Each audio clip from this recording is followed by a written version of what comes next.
Okay, this is day 2 of 30, the 30-day challenge where we need to speak for at least a minute and potentially 60 minutes. One of them has to be 60 minutes. Today I'm going to try to just do 1 minute more than yesterday. I might try to see if I can just do a little bit more each day until I get to 60. Is that going to work? The math might be off. I may have to revise how that happens because I only have 29 days left, so that may actually not work. Yeah, yeah, 29 plus 13, that does not equal 60. So I'll figure something else out. But at any rate, I'll try to ad-lib a little bit more. So yesterday you learned, if you watched my previous episode, quite a number of things about me as a kid growing up in Miami. And I've written down, I spent some time just listing just little blurbs, title topics of all these different things that I experienced growing up in Miami. And I'm not running out of things to talk about, so I'm going to continue from that timeline. And if I ever get out of Miami, maybe you'll hear about my life in Puerto Rico and in Mexico and the other places I lived after Miami. So we'll see.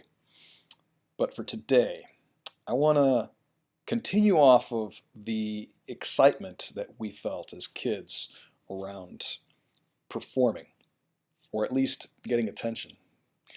So there was this thing with Michael Jackson that everybody was really into. The whole Thriller phenomena was throughout all my childhood friends were into dancing crazy to this song. But it didn't start there. For me, it wasn't Thriller. It actually was a different artist that I had never heard of. And I found out by accident who this person was because I was watching The Street with my friend Ricky. I'm not sure why we were watching The Street. We were just sitting there. We couldn't cross the street. We were only allowed to go on the sidewalk. So I guess we used to watch traffic. But we saw a truck go by, a very big truck. We were small kids, so it was big to us. But something bumped on the truck. It must have hit something in the street. We saw the back go up off the street, and this package fell out onto the street. We're like, wow, it's not garbage as far as we could tell because it was a pretty big sized bag and with some straps on it. So we got some free loot. We ran into the street, picked this thing up, started digging in it, and we found some broken records. And one of them was Mr. Roboto. I have to look him up now to find out if that's actually the artist's name, but we took this back to his room and it was cracked. I think cracked off from the center all the way out to one of the edges.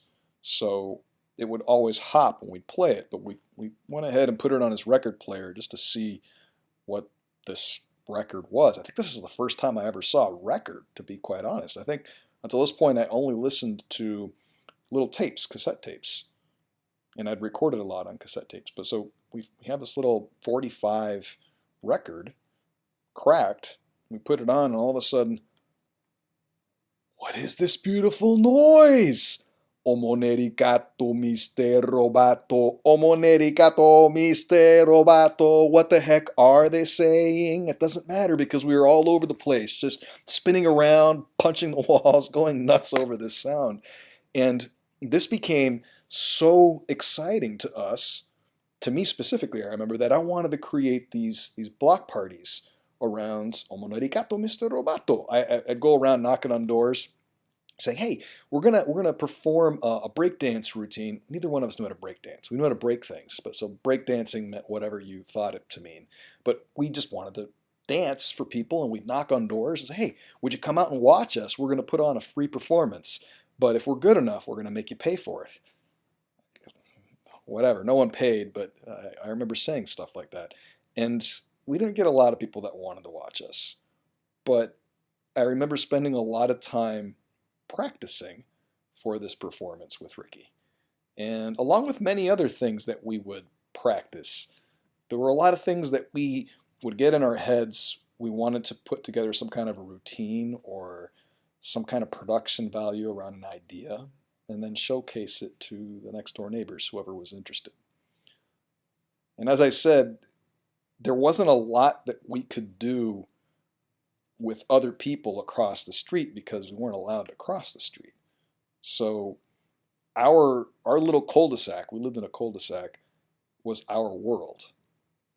And we were allowed to stay within the confines of that world, but we could leave it through a little loophole called the sidewalk if the sidewalk continued around the other blocks and into the next door school and into the school's yard. And in that yard there was a very big river, a sewage drain really. And we'd go fishing there and we'd stay there all day, and then we'd come back home and we wouldn't get in trouble because we hadn't crossed the street. I think we had to have crossed the street to get into the school, but I remember saying that we never did. But this place over in the school was really cool because they had this really big drainage ditch that looked like a river to us. I mean, it had crocodiles in it or alligators, I don't know. It's Miami, Florida, so you had to be on the lookout for gators. And I remember we'd fish there and be looking around, you know, somewhat concerned, but not too much because we're invincible, we're kids. And we'd bring a whole bunch of bread, we'd bring balls of cheese that we would smear into something that would fit on a hook. I didn't like worms too much, so I wouldn't fish with those as often as I would a cheese ball. Stick that on, toss it in there, and just sit there all day and fish. And I remember one time I went to cast the rod, and birds flying overhead saw this, and one of them swooped in to get that piece of bread balled up with cheese before it ever went down to the fish, and it took off into the sky. And so now I've got this pelican kite. It's actually on my rod, and I'm flying a bird up in the sky within a couple seconds. I didn't know what had happened, and I'm just sitting there. Wow, this doesn't happen every day. Should I reel this in? This is kind of fun. I got a kite. I got a live kite up there. And I say kite not just because it's flying, but actually my dad used to fly kites this way with us when I was younger in Miami. One of the things that we would do would be to put a kite onto a fishing rod because it was the lazy man's way of flying a kite. You wouldn't have to then reel all that stuff in manually. You'd have an actual reel on a fishing rod. So anyway, back to the pelican. That pelican, we had to reel it back in at some point, and it wasn't doing too good. We had to use all kinds of tools in the tackle box to disassemble the bird. Not disassemble the. We didn't want to. So disassemble the hook. I kind of foreshadowed. I meant to say we were trying to disassemble the hook.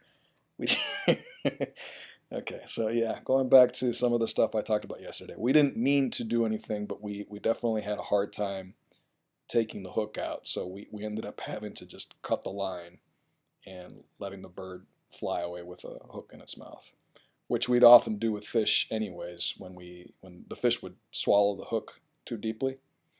Instead of hurting the fish, we just cut the line so that we were told the fish would eventually swim deep enough in the water and the hook would start to rust out and fall out of the fish's mouth over time. This is what we were told. So there were a lot of things that, as I said before, we experimented with when we knew they were going to cause some kind of pain for others, including ourselves. And one of the things that we toyed with was a plant that we had learned from my mom was not something that you want to mess with. Oh, but I got to back up because first I got to tell you that my brother loved celery. And Ricky and I knew this. And we were always wanting to be there for him when he had a panic attack needing a stick of celery and didn't have a piece lying around. We wanted to be there for him. So with that backdrop, my mom would have these plants imported from Puerto Rico. Not purposefully. I think she was saying her mom would fly in and visit and bring these plants with her. Dieffenbachia. And I actually didn't remember the name. I had to look it up. I actually had to call my mom a bit ago and ask, well, what was the name of that plant that we ... So I don't tell you right now. I don't want to damage the punchline. But you probably already know, if you know what Dieffenbachia is. It's a very poisonous plant, at least for your vocal cords. And my mom had told us, as we got these things imported from Puerto Rico, don't mess with these. They're in a pot, but they're kind of poisonous. You may not want to play with them too much. And Dieffenbachia has a really large petal on the top of a very long stem, which looks like celery, by the way. And so we would cut off the very long petal piece and throw that part away. We don't need that. But we'd have this awesome piece of celery left over. And yeah, anyways, so we put it on a nice little plate, sprinkled some salt on this thing, and presto, celery is served. So yeah, my brother has a lot of stories that he asks his daughters to this day. He will ask them, honey, how do all the stories end that Daddy tells you? And his daughters will chime, without skipping a beat, and then Daddy got hurt. So this was one of those times where soon to be Daddy, or not soon, but eventually to be Daddy, got hurt. So what else? I wonder how much time I've been doing. 11.5 minutes. I got a couple minutes left to go. All right, so let me think here. I mean, I know there's many things I could talk about. Well, I've said how many times that Ricky and I, hurt other people, but I guess I haven't told you that there's been times where we have hurt ourselves. So maybe I should share one of those. So earlier I was talking about the Mr. Roboto and all the times that we enjoyed trying to put together a skit of some kind and entertaining people with it, some production value. Well, there was another theme similar to that where we wanted to put on a circus act. The Ringling Brothers Barnum and Bailey circus was big back then, and we glamorize over being able to do this one day ourselves, flipping off stuff, catching fire in our mouth, whatever it might be. And I came home from school, I believe, and remember seeing Ricky up in his tree. And a tree, it's not the tallest thing. I mean, for his age it was, but it might be, I don't know, a story and a half for a regular-sized house. That's starting to sound a little tall. So maybe one-story house. But I saw him standing perched on a tree limb. And I looked up at him and I said, you know what? You've been practicing so well when we've been getting together to practice our circus routine. I bet you could flip off that tree and land on your feet. And I don't recall too much hesitation on the part of Ricky. I do recall being surprised as heck that he immediately plummeted off the tree. And I was like, oh, you're supposed to land on your feet. All I remember is yelling, not really from Ricky. He was crying too, but the yelling was coming from behind Ricky. His mother had apparently witnessed the stupidity and said, Rene, go home. And I obeyed. I got the heck out of there. I think he healed up pretty good after about a couple of weeks. But the poor dude landed on his head, and on a relatively sharp rock, I might add. So, strangely enough, throughout all of these episodes, him and I always seem to get along. That'll change a little bit in one of my upcoming stories as I start telling you what happened as my personality changed when I started getting introduced to the medications for the seizures and the way things would slow me down. But outside of that, regardless of how many times we got hurt, we always seem to kiss and make up, minus the kissing part. So I want to leave you actually with one more story. Earlier, last episode, I told you about the idea that there were so many bees around.